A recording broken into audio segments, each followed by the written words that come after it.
no coração ardente do deserto, longe da civilização, entre relâmpagos, trovões e a espessa nuvem que envolvia o monte Sinai, Deus falou com Moisés.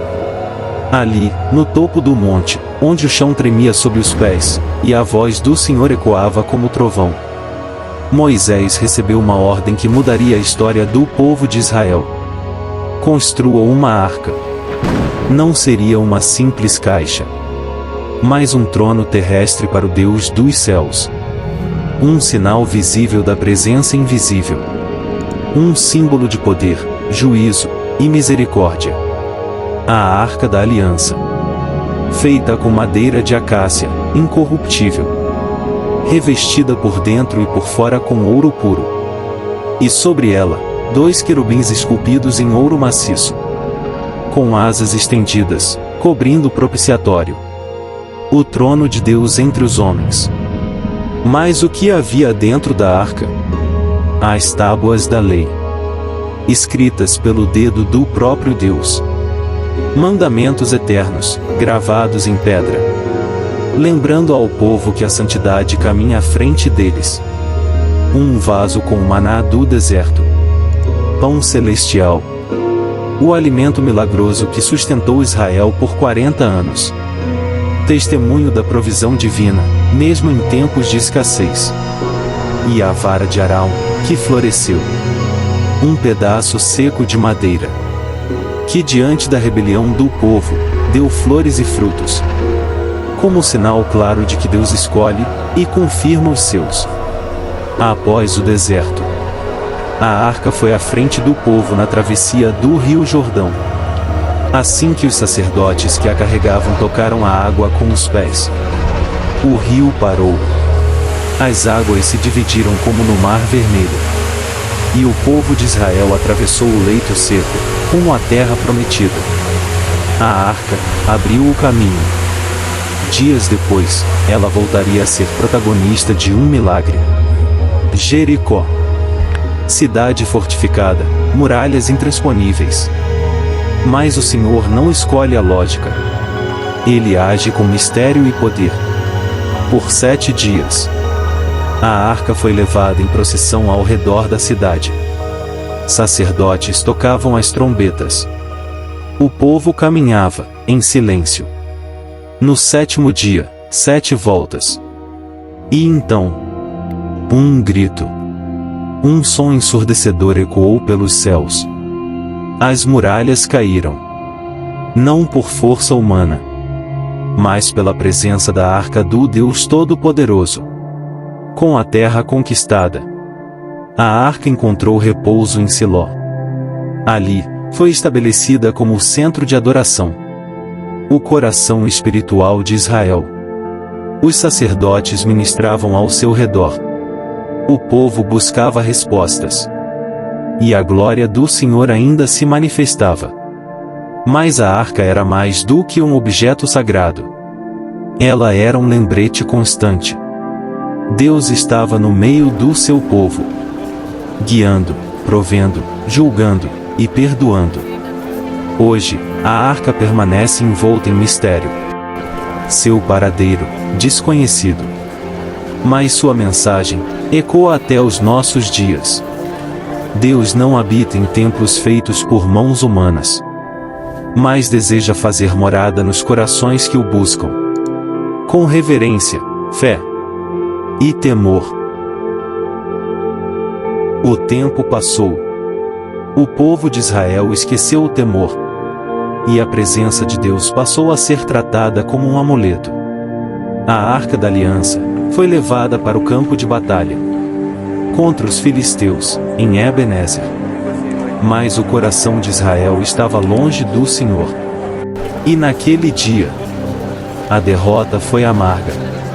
30.000 soldados caíram. Os sacerdotes Ofni e Finéias foram mortos. E o mais impensável aconteceu. A arca foi capturada.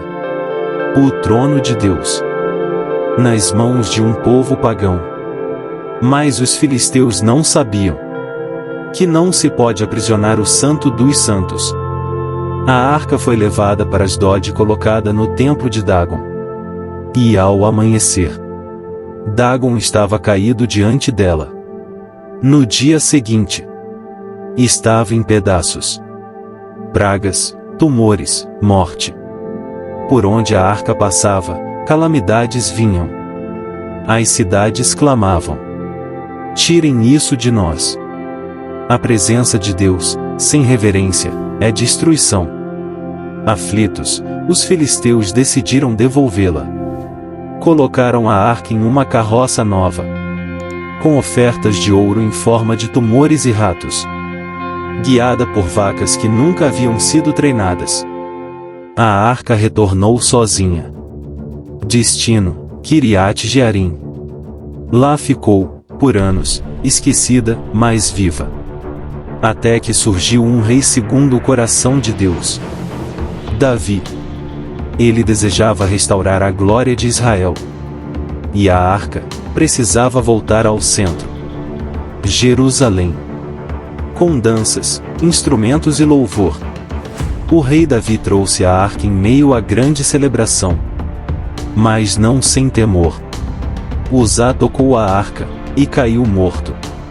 A presença de Deus exige santidade. Por um tempo, a arca repousou na casa de Obed-edom. E ali, bênçãos transbordaram. Então, Davi a levou para uma tenda preparada com reverência. O coração de Israel pulsava outra vez, com temor e glória. Anos depois, o filho de Davi, Salomão, construiu o maior templo já erguido para o Deus de Israel. E no dia da inauguração, com sacrifícios, incenso e cantos, a arca foi colocada no Santo dos Santos. A glória do Senhor encheu o templo. Nuvens de presença e poder. Deus habitava entre os homens. Mas o tempo cobra seu preço. A idolatria voltou. O coração do povo se endureceu. Profetas foram perseguidos. E então, veio a justiça. O ano 586 a.C. O inimigo, Babilônia. O rei, Nabucodonosor. Jerusalém foi invadida. O templo, queimado. O povo, levado cativo. E a arca, desapareceu. A Bíblia não diz como sumiu. Nenhuma palavra. Nenhuma pista. Um silêncio, que ecoa até hoje. Onde está a Arca da Aliança? Alguns creem que os sacerdotes a esconderam antes da invasão. Talvez, no Monte Moriá. Ou nas profundezas de cavernas seladas, onde ninguém jamais voltou. Outros apontam para longe. A Etiópia.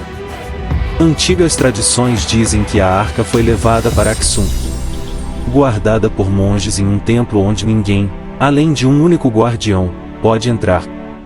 E ele jura que a arca ainda está lá.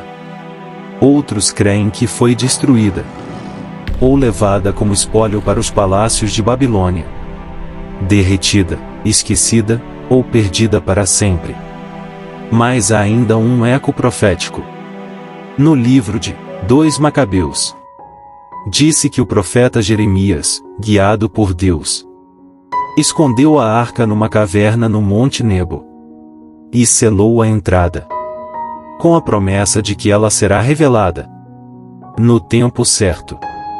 Talvez ela esteja esperando o momento em que os olhos do mundo se voltem novamente para o céu, para um tempo onde a presença de Deus não seja apenas lembrada, mas buscada com reverência. A arca, mais do que ouro, madeira ou relíquias, é símbolo de algo eterno. A presença do Deus vivo entre nós.